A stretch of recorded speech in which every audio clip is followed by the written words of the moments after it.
Os damos especialmente la bienvenida. Esta webinar está organizada por la Cátedra de Simulación y Seguridad de Paciente. Mi nombre es Ana González, que voy a moderar esta sesión. Me acompañan la doctora Carlota Riera y el doctor Cristian Pérez, que ahora vamos a hacer las presentaciones correspondientes. Y sobre todo el objetivo es poder reflexionar sobre el papel de la investigación cualitativa en la evaluación de actividades de simulación. Empiezo, si os parece, por presentar a los dos ponentes. Tenemos a la doctora Carlota Riera. Ella actualmente es vicerrectora de Territorio y Compromiso Social en la UVic UCC y al mismo tiempo es directora de Desarrollo Corporativo del Campus de Manresa. Ella ha trabajado, digamos, intensamente en el desarrollo institucional y académico. Su mirada estratégica sobre cómo la investigación cualitativa puede aportar también en valores y en contextos clínicos, tanto en clínicos como en educativos, y su enfoque, yo diría, sobre todo destaca por integrar la simulación como herramienta no solo formativa, sino también desde este punto de vista investigadora y especialmente en la comprensión de procesos humanos y profesionales. Y por otro lado tenemos al doctor Cristian Pérez Villalobos, es investigador en educación médica en la Universidad de Concepción de Chile y evaluador en procesos de acreditación educativa. Y Cristian además, digamos, tiene esta ambivalencia entre la parte cualitativa y la parte más cuantitativa. Su trabajo se centra sobre todo en elegir este enfoque dependiente del tipo de investigación que se lleve a cabo. Y os diría que ambos comparten esta sólida formación en psicología, porque ambos son doctores en psicología y también su experiencia en educación. Así que estoy muy contenta de estar rodeado de dos personas importantes y con tanta trayectoria que seguro que en la sesión de hoy va a ser muy enriquecedora. Así que oficialmente damos la bienvenida y ahora ellos van a empezar a explicar. Cualquier cosa tenéis el chat, ¿sí?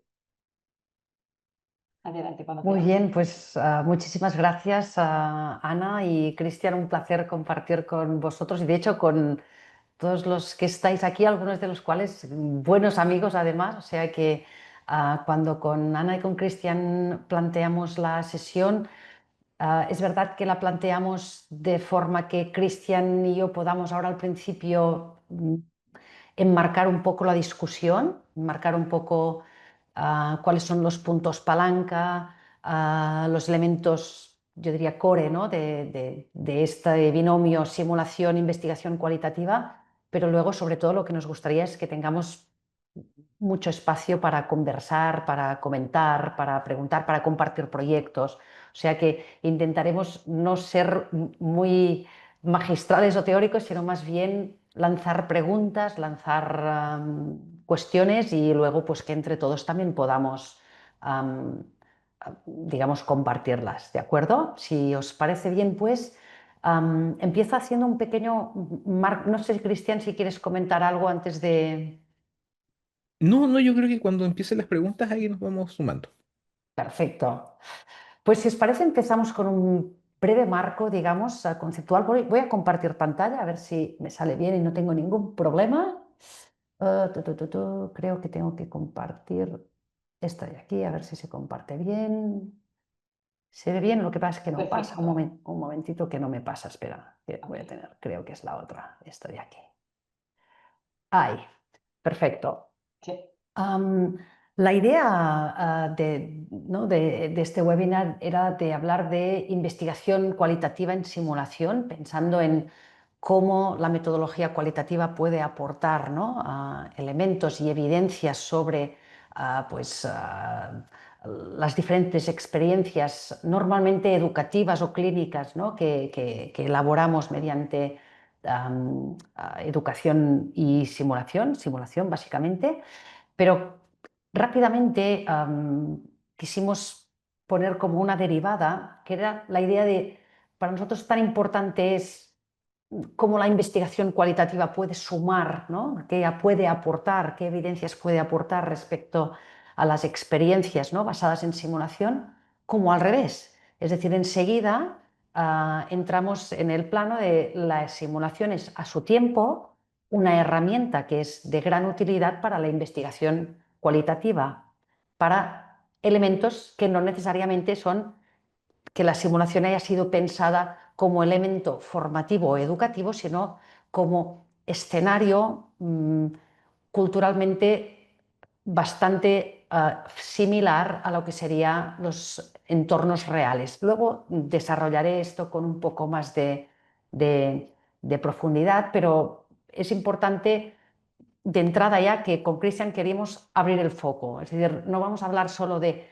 investigación cualitativa como marco de investigación en simulación, sino también la simulación como herramienta, como técnica, digamos, para la investigación cualitativa. Entonces, vamos a hablar de este binomio todo el rato, o vamos a trabajar en planos distintos y desarrollo esta idea, ¿eh? Este binomio de investigación cualitativa y simulación, desde los orígenes, cuando desde la cátedra de simulación y seguridad del paciente y desde nuestro centro de simulación empezamos con todas las experiencias, pues como casi todos los centros de simulación y como casi todas las universidades o hospitales, empezamos a desarrollar la simulación como herramienta de intervención, es decir, la simulación pensada como herramienta formativa, herramienta educativa, herramienta transformativa, es decir, pensando que nos ayuda pues, a avanzar, ¿no?, en planteamientos clínicos, en planteamientos formativos, etcétera. Con lo cual, normalmente cuando pensamos desde esta perspectiva cómo la investigación cualitativa puede, ¿no?, vincularse a la simulación, estamos pensando en qué nos puede aportar respecto a cómo son, ¿no?, cómo son las experiencias de los participantes en los programas educativos que están basados en simulación. Y está muy bien, y esta es la base, y tenemos muchísimas experiencias que luego pues, nos encantará pues, compartir, ¿no?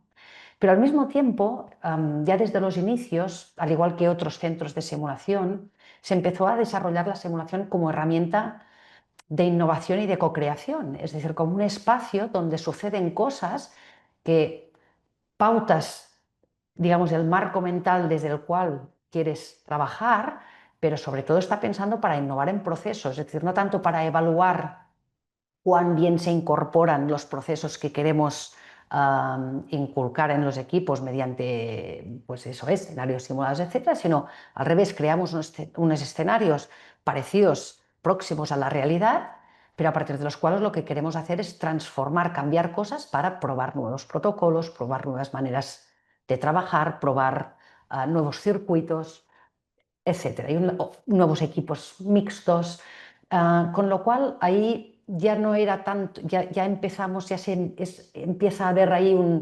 un espacio para pensar que la metodología de investigación cualitativa ahí no solo es evaluativa, sino que es, digamos, exploratoria, es decir, ayuda a entender pues, qué elementos pueden estar siendo relevantes en cualquier fenómeno, en cualquier cambio de paradigma que estemos realizando en un centro.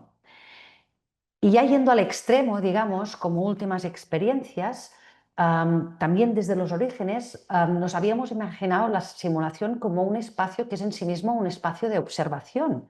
Es decir, la simulación, sobre todo cuando trabajamos con equipos naturales, se convierte en un espacio muy próximo a la realidad, donde aparte de entablar conversaciones en el marco del debriefing, por ejemplo, que tengan que ver con el programa formativo o con la innovación que hemos estado testeando, sin duda es un espacio que, digamos, resuena o que hace de espejo de la realidad y de cómo se opera en la realidad, digamos, del día a día de las personas, desde las rutinas, los protocolos, los marcos culturales que nos enmarcan.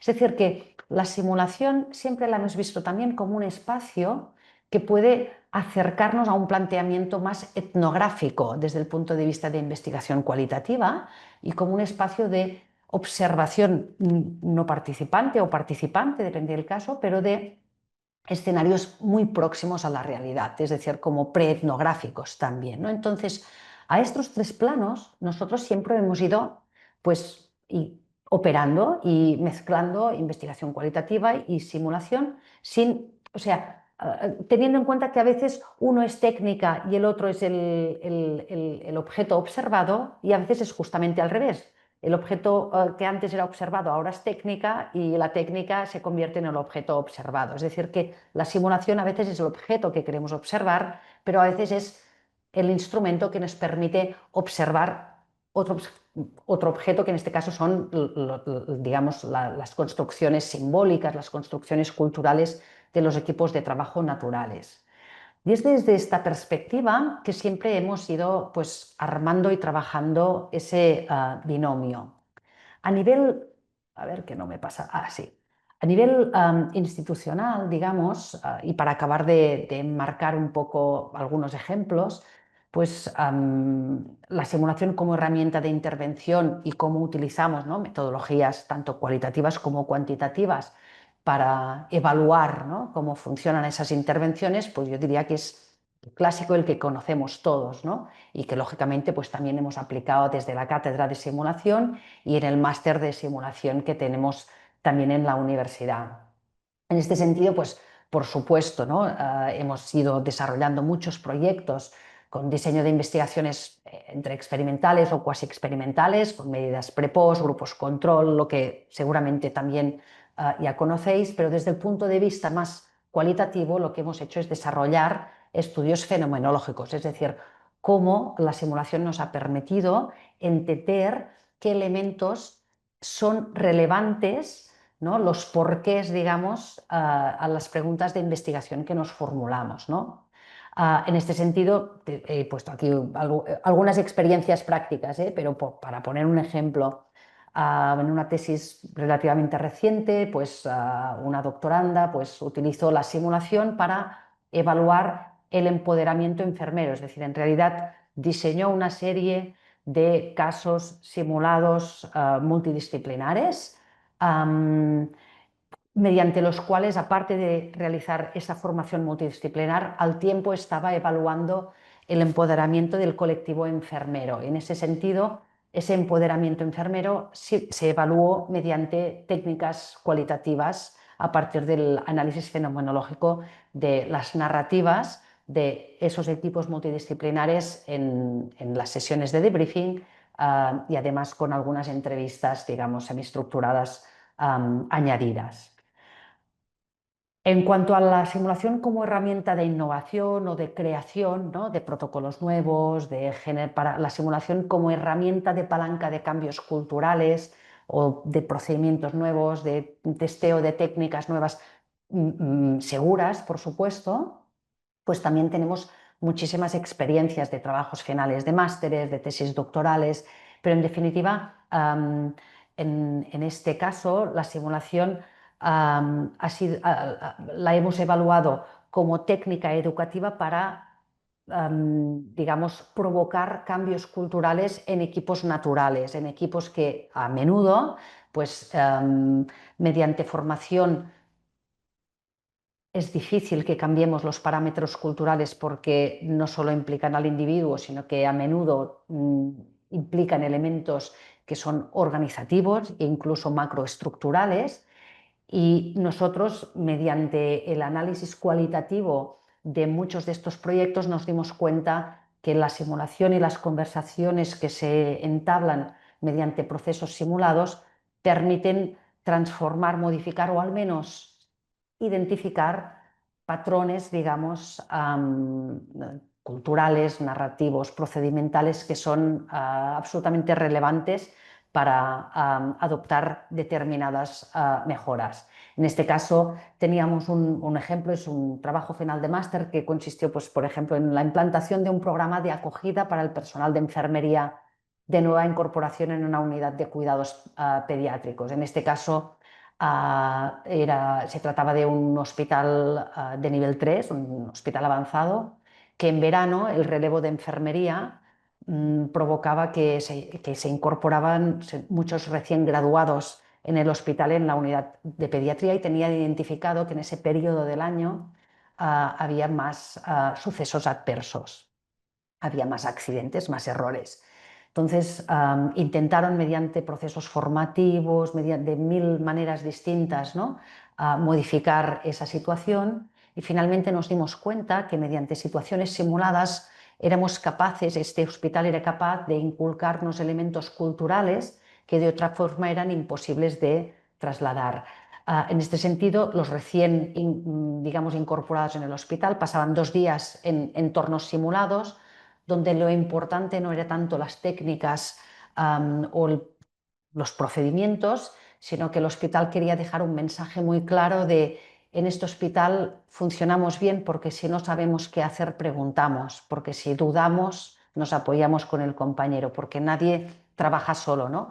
Y en cambio, al ser un hospital de primer nivel, los recién egresados entraban pensando: se espera de mí que lo resuelva todo, y por eso se daban tantos errores. Entonces, mediante este estudio pudimos identificar cuáles eran los elementos que estaban, ¿no? Mediante metodología cualitativa justamente pudimos identificar qué elementos estaban operando en esa dificultad, y fuimos capaces de utilizar la simulación como herramienta de transformación en este caso, donde la simulación, en el debriefing, el acento se ponía sobre todo en la idea de: si no sabes, pregunta. Este hospital es uno de los mejores justamente porque trabajamos en equipo, porque si dudamos nos apoyamos, ¿no? Y a partir de ahí pudieron reportar pues, una reducción de los índices, por ejemplo, de factores adversos, ¿no? Para poner algún ejemplo.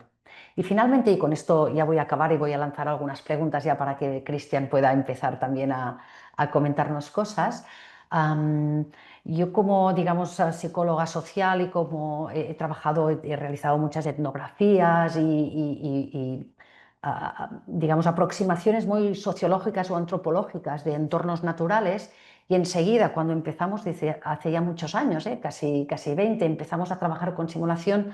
Para mí enseguida fue un descubrimiento en el sentido de que la simulación no deja de ser, cuando son equipos naturales, no deja de ser un espacio que permite comprender qué elementos culturales, qué pautas, qué códigos están operando en los grupos de trabajo. Entonces nos permite, en este caso, identificar, ser un espacio preetnográfico, ¿no?, de trabajo. A veces es muy difícil entrar en un hospital y empezar a observar qué cosas pasan, porque podemos molestar o habrá espacios que no podremos entrar como investigadores, etcétera, pero en cambio la simulación es un espacio muy fácil, ¿no?, de observar o de estar como observador no participante, pero en cambio por su postura próxima a la realidad, las personas vienen con su mochila de prejuicios, con su mochila respecto a cómo perciben su institución, con su mochila de las relaciones que hay entre profesionales, y eso en los debriefings se puede copsar, ¿no? Entonces ahí se puede utilizar metodología cualitativa para estudiar entornos que no son naturales, no es una etnografía natural, pero bastante próxima, y eso nos permite hacer aproximaciones muy interesantes sobre fenomenológicos, ¿no?, sobre cómo las personas pues, viven o experiencian determinados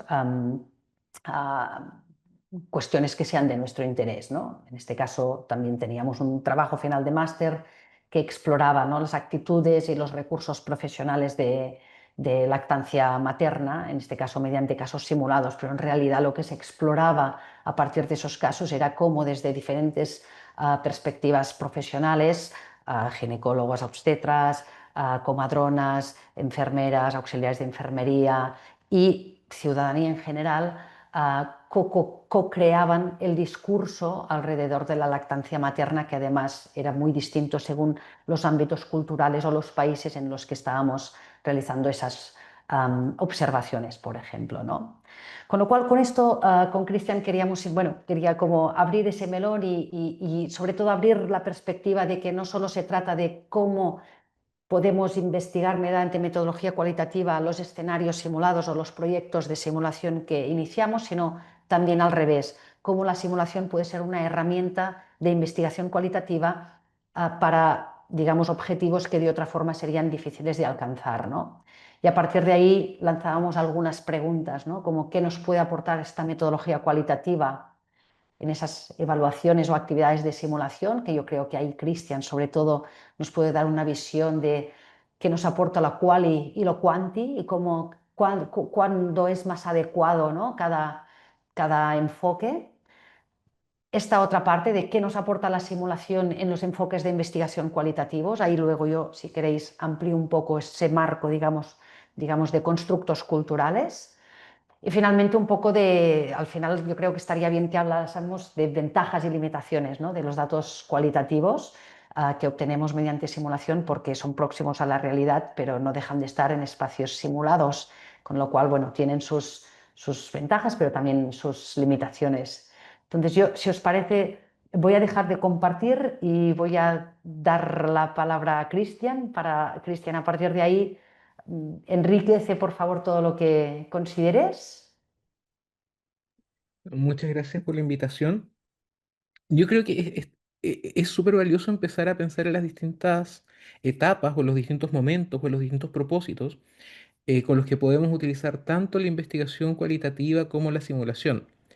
Y yo creo que tiene que ver un poco con las nuevas tendencias en la gestión de los procesos educativos, pensando primeramente en la simulación como una estrategia formativa, ¿ya?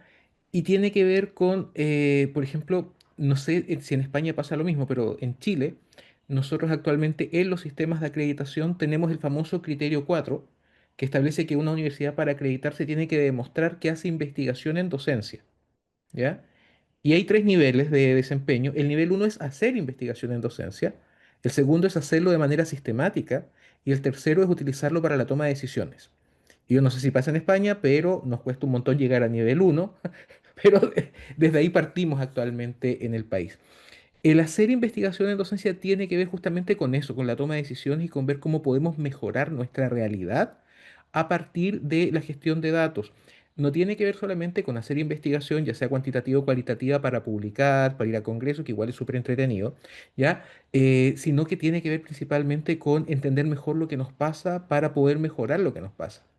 Y ahí quizás por un poco de vicio en la formación y por nuestra cultura, y eso sería digno de un estudio etnográfico, nos moldean mucho con la lógica cuantitativa, la lógica de la causalidad, del aislamiento de variables y de que cuando ocurre este fenómeno pasa esto, como si fueran fenómenos donde no hay gente involucrada y donde que simplemente han aparecido espontáneamente en la realidad.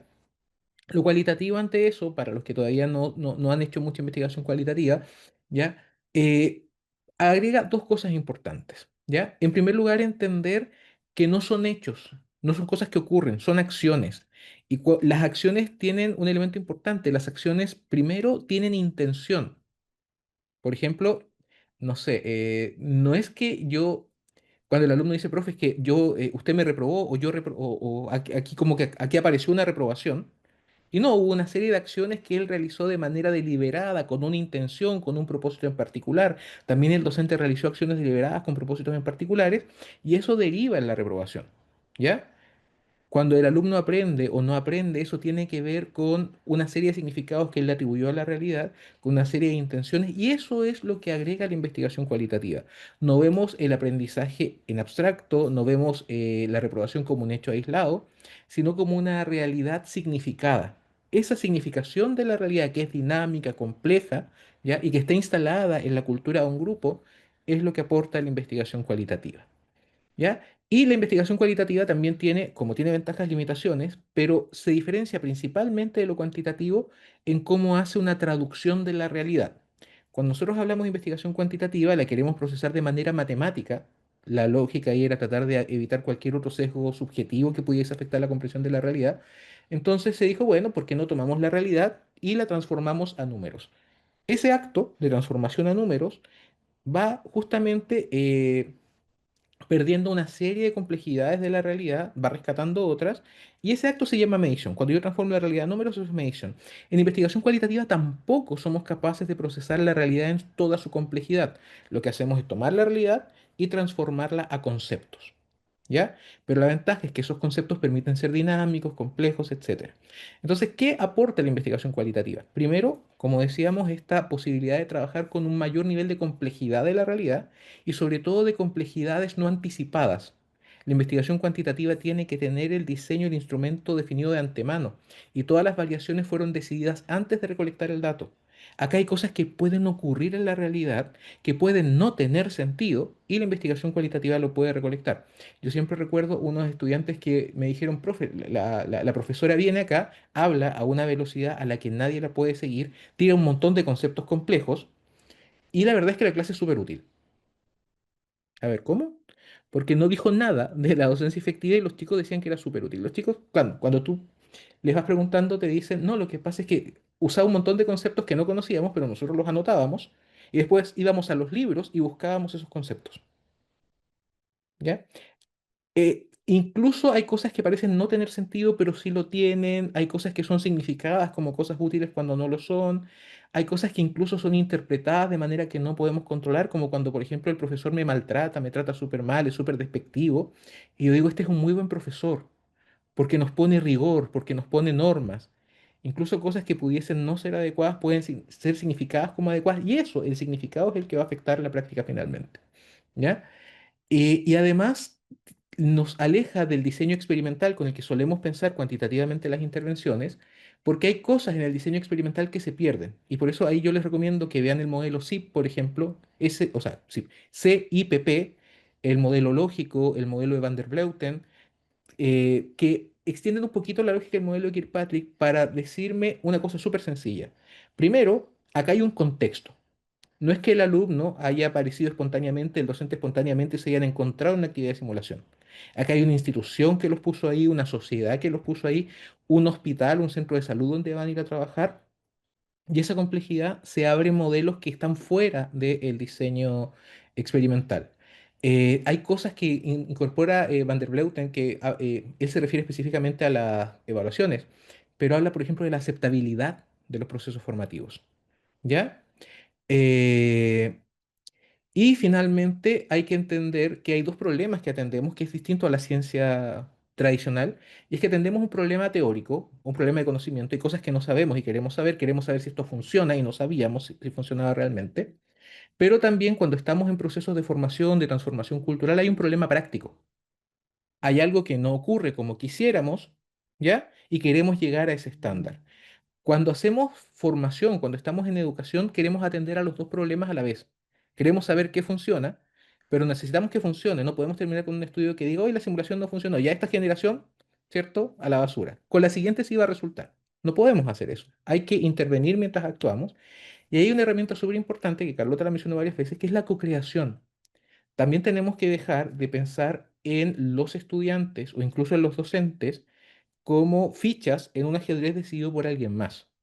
Tenemos que devolverle la voz, permitirles co-crear, permitirles participar en la generación, por ejemplo, de un mejor briefing, por ejemplo, en las recomendaciones del debriefing, porque siempre pensar en que los técnicos opinen al respecto, en el desarrollo de las actividades de simulación o incluso en países menos favorecidos, en el desarrollo de recursos, ¿ya? O de instancias de simulación con, con- eh, el concepto en diseño industrial es innovación frugal, en escenarios frugales de simulación, con poquitos recursos poder hacer las cosas y no pensar siempre en que tiene que venir el mega especialista de fuera a decirte cómo hacerlo, sino en generar instancias para que la gente dialogue. Y todo eso lo permite hacer la investigación cualitativa y todo eso no lo permite hacer lo cuántico. Entonces yo creo que ahí está la ventaja. Y en ciencias, y cuando estamos preocupados por la generación de conocimiento y cuando estamos preocupados porque la gente aprenda, no tenemos derecho a decidir entre lo cuanti y lo cual. Como ambos genera evidencia relevante, necesitamos trabajar con las dos. Lo que sí nos puede pasar, y eso es perfectamente posible porque somos personas, es que tengamos una preferencia por un tipo de dato. Y si tienes una preferencia por un tipo de dato y te gusta lo cuanti, hazte amigo de un quali así y trabajen juntos, ¿ya?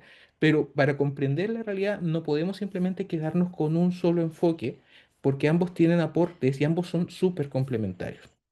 Yo creo que eso, por eso partiría yo. Sí, de hecho, a esto último que comentabas, Cristian, yo a menudo comento al estudiantado también, pues, cómo la ciencia es una concatenación de evidencias cualitativas con cuantitativas. Como muy bien comentabas, que para mí es como un elemento básico, es que la cualitativa permite que emerjan cosas nuevas, ¿no? Am, con lo cual, enfoques muy exploratorios, para cuando no sabemos muy bien, sabemos lo que pasa, pero no sabemos el por qué pasa, ¿no? Es esos porqués tan profundos, ¿no? Pues ahí enfoques cualitativos pueden aportarnos, pues, esas categorías finales que nos permiten ordenar un poco, ¿no? Los elementos que operan en esas realidades, que son dinámicas además, Y eso nos permite a su vez, pues luego construir instrumentos de evaluación más cuantitativos que nos permitan, pues de todos esos elementos, pues seguramente pueden tener pesos distintos o significado, ¿no? O unos valores, unas aportaciones distintas en función de los perfiles, incluso de las personas, etcétera. Y es como una sucesión, ¿no? de datos que algunos son, es como una imprecisión, pero me gusta explicarlo así, es como bucear, ¿no? Es como nadar, que los datos cuantitativos te permiten como llegar lejos, ¿no? Como generalizar, y los cualitativos pues profundizar, ¿no? No puedes generalizar nunca, pero te permiten profundizar. Y es esta sensación de que estás como todo el rato como buceando para salir y nadar, ¿no? Y bucear para salir y nadar, ¿no? Y a mí esa metáfora me sirve para entender cada tipo de dato que nos pueda aportar, ¿no? Porque a veces me cuestionan, pero Carlota, si no podemos generalizar, ¿de qué sirve hacer metodología ¿de qué sirve el dato cualitativo, ¿no? Yo digo, bueno, sirve para comprender qué factores están operando en esas realidades y luego ya harás otras investigaciones o a veces esos enfoques mixtos que son tan necesarios que permiten hacerlo, ¿no? Pues un poco más de forma más agrupada.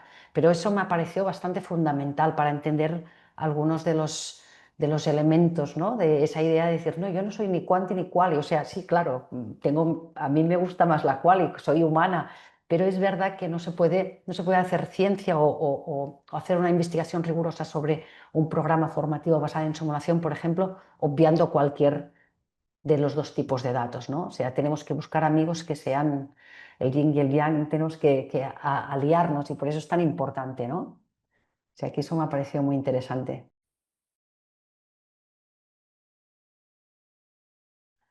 No sé hasta aquí si queréis preguntar, comentar, si hay... Sí, quizá hemos entrado muy directos, dando por hecho que todo el mundo conoce muy bien la metodología cualitativa y quizá no es así. Es decir, estamos aquí para conversar y compartir lo que sea, ¿eh? O sea que abrimos. He dejado por escrito en el chat los modelos de evaluación por si alguien quiere buscar sobre ello. Pero como dicen, por favor, podéis simplemente levantar la mano y vamos dando paso, aunque sean súper expertos o se inicien ahora en el camino de la cualitativa. Aquí todo el mundo es bienvenido, así que adelante.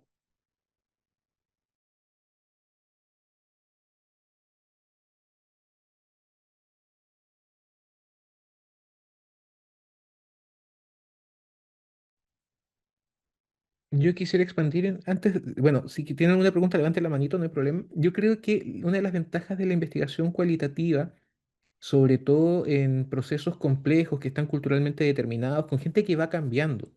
Los alumnos que tenemos ahora no son los mismos de hace 5 años, las demandas del sistema no son las mismas, los protocolos van cambiando, hay conceptos, por ejemplo, que han sido utilizados hasta el cansancio y que ahora son súper cuestionados, como el de adherencia al tratamiento. Como de qué forma el concepto de pensar en adherencia al tratamiento finalmente termina anulando cualquier tipo de agentividad del paciente. Ese tipo de cuestionamientos van levantándose progresivamente en la ciencia de la salud y en las otras ciencias, y no podemos vivir con la ilusión de que hay estabilidad en el sistema, ni para dónde vamos a enviar a los estudiantes, ni en el sistema educativo, ni de dónde vienen los estudiantes. Temas como, por ejemplo, la migración, que cambia el perfil del estudiantado, la apertura hacia algunas fronteras. Por ejemplo, en Manresa hay varios estudiantes que son de Francia. El cierre de algunas fronteras, que es un riesgo que ahora uno viene a ver o sea, viene a venir con todos los cambios que están ocurriendo a nivel sociopolítico, a nivel mundial. Todos esos cambios hacen que las viejas recetas sean por lo menos cuestionables, ¿ya? Por lo menos deberíamos pensar si efectivamente estamos planificando bien las cosas. Y la investigación cuantitativa en eso tiene una pequeña limitación, y es que requiere que la lógica teórica esté definida de antemano.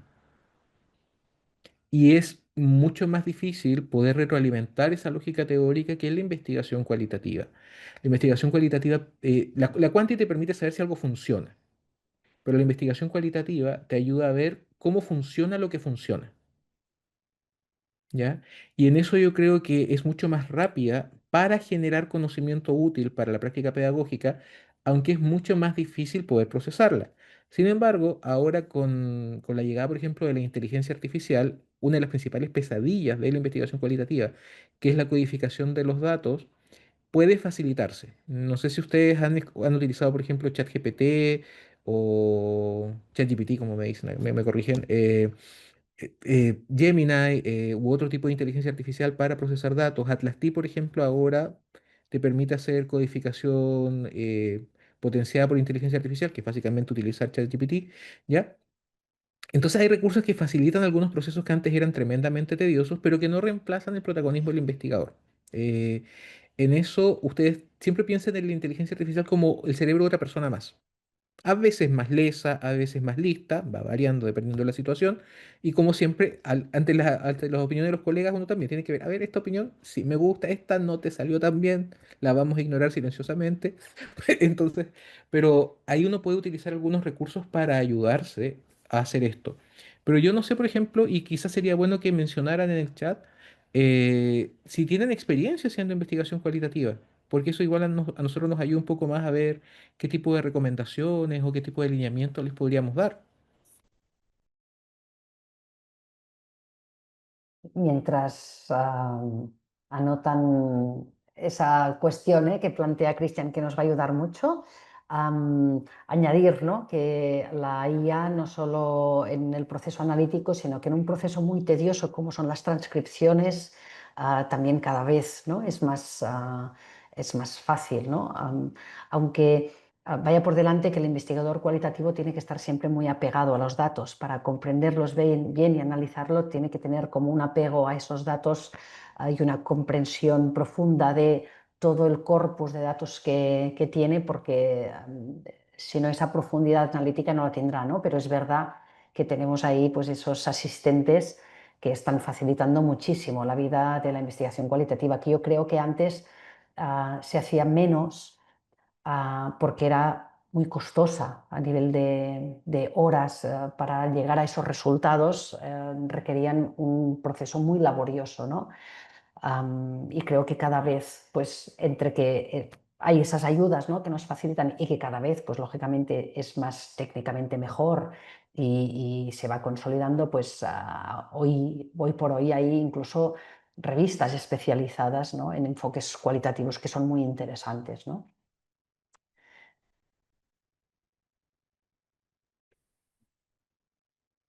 Bueno, no sé si tienen experiencia, igual sería bueno saberlo, o si han hecho algo al respecto, pero solamente comentarles que hay distintos tipos de problemas y distintos tipos de enfoque en la investigación cualitativa que ustedes les podrían ayudar.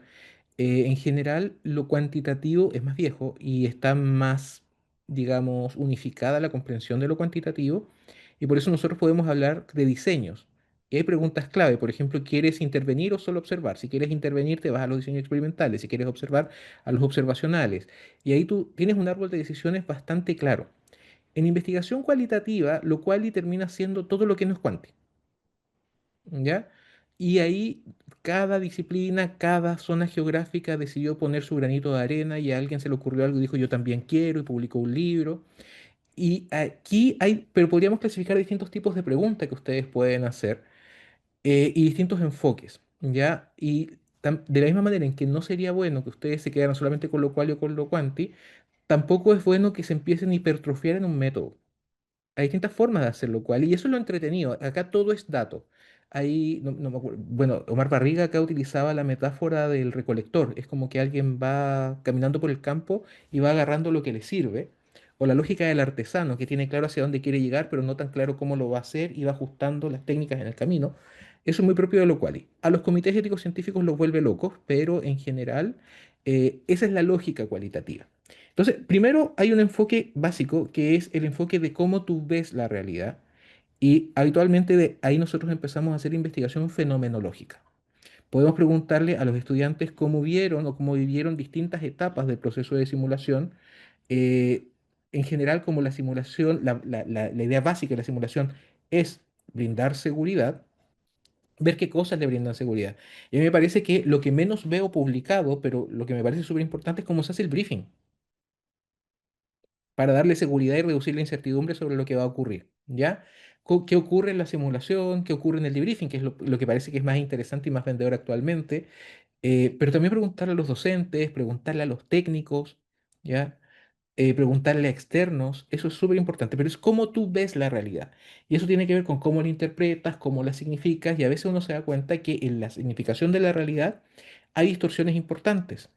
Pero como somos humanos, nosotros no vivimos en la realidad factual. Nosotros vivimos en estas fantasías que nos armamos en la cabeza de cómo es la realidad.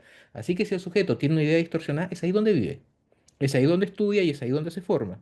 Y con eso hay que trabajar para modificarlo, para potenciarlo, para lo que sea. Si a ti te interesa cómo funciona un grupo que va interactuando continuamente y va generando valores, patrones, ritos, roles, hay una lógica mucho más adecuada que es el estudio etnográfico. ¿Ya? Pero yo diría que menos, pero a mí, si a alguno de ustedes les interesa, me encantaría hacer este estudio, porque veo que hay una cantidad de oferta de capacitaciones en simulación, hay capacitaciones súper caras, y hay certificados donde la gente como que se lo pone acá y casi que se lo tatúa en la frente. Yo hice esta certificación, que es súper top, me costó un montón, y obviamente está en inglés, porque si es en español ya no es tan valiosa. Eh, y ahí yo me pregunto, ¿qué realmente te aporta a ti? ¿Ya? Y, por ejemplo, pensando en la gente que se dedica mucho a la simulación, ¿dónde realmente aprendiste a hacer simulación? Eso que haces bien ahora, ¿en qué momento lo aprendiste? Y ahí hay un enfoque que es clave, que es el método biográfico, que es como las biografías, pero con este análisis crítico que le entrega la ciencia, donde sobre todo a personas que tienen trayectorias prolongadas le podemos decir, bueno, ¿dónde fue el cambio cualitativo? Yo, por ejemplo, voy en el segundo doctorado, he hecho dos máster y donde realmente aprendí fue en un diplomado. No quiero decir nada en contra de esos dos doctorados que hice, esos máster, pero no los valoro tanto. Hay que ser honesto. Entonces ahí está el estudio biográfico. Luego, entendiendo que no solamente es recolectar datos, sino cambiar, porque la gente está sufriendo ahora, la gente se está yendo sin aprender ahora, la investigación-acción integra en el mismo estudio tanto la recolección de datos como la transformación continua. Y ahí tiene mucho sentido llamar a la gente a proponer soluciones, llamar a la gente a cambiar la realidad. Y también en investigación cualitativa, y ahí sí, tanto para la simulación como para el debriefing, el análisis conversacional, ver, por ejemplo, cuándo los alumnos reaccionan de determinada manera, de qué manera, por ejemplo, el hecho de que sea docente hombre o docente mujer afecta la interacción, cuándo una pregunta hace callar al alumno o lo estimula a hablar, ¿ya? Ese tipo de cosas que tienen que ver con cómo se van construyendo interacciones se pueden hacer a través de análisis conversacional. Y la ventaja es que si tú dices, oye, pero ¿puedo mezclar esto con esto? La investigación cualitativa tiene la lógica del artesano. ¿Puedo mezclar? Sí, puedes mezclar. Lo importante es tener buenos argumentos y una estrategia clara. ¿Ya? Así que hay distintas opciones analíticas. Se me van varias, porque como les digo, esto no es exhaustivo. Pero hay distintas formas de pensarlo, cual y de plantearte preguntas, cual y siempre entendiendo que esto te permite acceder a la realidad significada y a los procesos, más que a los productos finales. Sí, en este sentido, Cristian, hay un elemento que es bastante distintivo de la simulación y es que el diálogo es uno de los mecanismos, digamos, de transformación. Al final hay un diálogo socrático, si queréis, ¿no? Pero entre los participantes, sobre todo el proceso de aprendizaje, se da mediante procesos reflexivos y procesos de uno mismo, pero también mediante el diálogo con otros, con lo cual ahí ese análisis del discurso, ese análisis de los diálogos, y no solo de lo que se dice, sino de lo que no se dice también, ¿eh? Es decir, porque a veces tomamos como realidad solamente lo que aparece, pero la realidad es lo que aparece y lo que no aparece, ¿no? Es decir, y eso se ve muy claramente en procesos formativos, por ejemplo, multidisciplinares, donde de repente, pues como las personas vienen con sus esquemas y sus patrones, digamos, socioculturales, pues tú ves claramente las dominancias de unos colectivos, por ejemplo, del colectivo médico por encima del colectivo enfermero, ¿no? Y ahí cómo operan esas dinámicas de poder también en los entornos simulados, porque a veces podemos pensar, no, mira, esto hay, tomar como simplemente lo que se ha dicho, pero si luego analizas bien desde qué roles se ha dicho, dónde se ha operado y cómo se construye ese diálogo y el no diálogo también, también los silencios o las no participaciones, la verdad es que permite abordar, ¿no? Pues elementos que son muy interesantes a nivel de, pues eso, de dinámicas de equipos, etcétera, que al final lo que queremos, como decíamos al principio, es comprender mejor la realidad para transformarla y mejorarla, ¿no? Para poder estar constantemente aportando elementos de valor social, ¿no? Entonces, pienso que la ventaja en simulación es que el diálogo o la ausencia de diálogo es la materia prima, ¿no? Con la que trabajamos.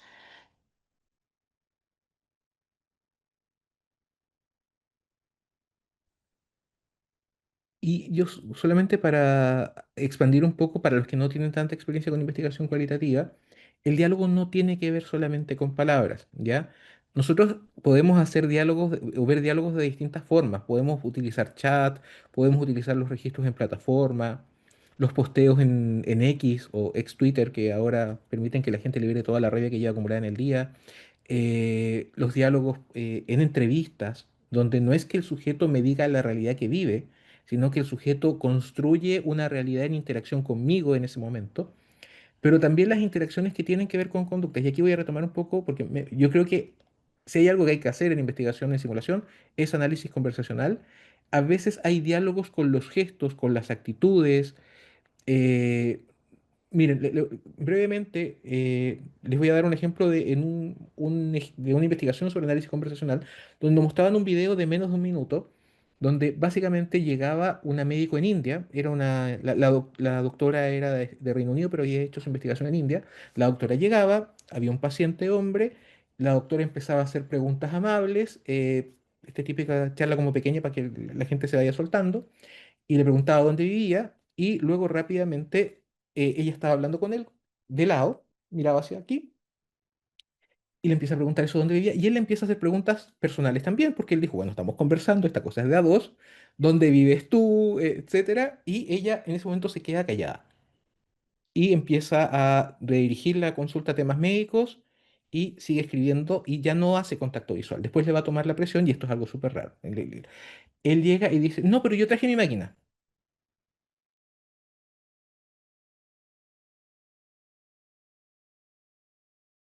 Ahí como que se me desconecté, parece, ¿o no? Parece que Estamos me en medio de la desconecté. historia. Te hemos Ay, sí, recuperado, sí, sí. sí. Nos No, quedamos lo que en les decía, traje mi lo que decía es máquina. que tenía su maquinita de tomar la presión y ella le dice, ya, entonces lo voy a hacer y va a tomar la máquina y dice, no, yo lo hago. Y ella, bueno, a ver, lo que hace el análisis conversacional es principalmente ver las interrupciones en el fluir de la interacción. Estaba en una conversación amena y de temas cotidianos. Hay que entender el propósito de esa interacción, por qué se hace, qué secuencia sigue y por qué se interrumpe. Ella se sintió incómoda cuando las preguntas empezaron a ser personales hacia ella. Y ahí se interrumpió la interacción. ¿Qué pasó ahí? ¿Cuáles fueron las relaciones de poder que actuaron en ese momento? ¿De qué manera se interrumpe? ¿Cómo lo hace? ¿Hacia dónde va? ¿Hacia dónde se redirige? Todo eso me permite entender cómo ocurre la situación. Luego, el tema del tomador de presión igual es un tema en sí mismo. O sea, cómo hubo un montón de interrupciones así como de... Y la chica así como no tengo idea qué está pasando aquí, pero vamos a seguir, porque aquí me traen a ser médico. ¿Ya?